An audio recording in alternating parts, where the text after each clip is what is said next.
আচ্ছা, রিপিট সেন্টেন্সের জন্য কিছু গুরুত্বপূর্ণ টিপস। ফোকাস তো লাগবে, আর এক্সামে যেহেতু মাত্র শুরুতেই বা একদম প্রায় শুরুর দিকে পেয়ে যাবেন, তো ওই সময় মনোযোগটা আশা করি সবার ভালোই থাকে বা থাকা উচিত।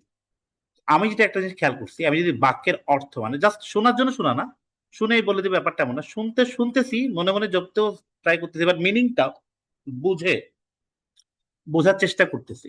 তো মিনিংটা যদি আপনি বুঝেন না, আপনি শুনতেছেন এটাকে মনে মনে, শুনেই হাতে মনে মনে এটাকে জপতেছেন বা মুখে মুখে জপতেছেন, কিন্তু অর্থটাও বুঝতেছেন।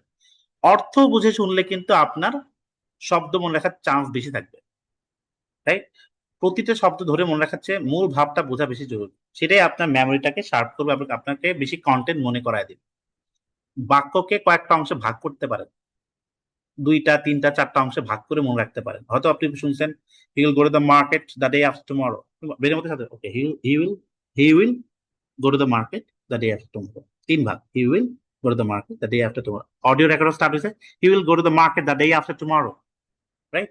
তো একটা বাক্যকে চাঙ্কিং করেন, দুই ভাগ তিন ভাগ চার ভাগে ব্রেনের মধ্যে ভাগ করে মনে রাখেন, এটা ইজি করে, মনে রাখাটাকে ইজি করে।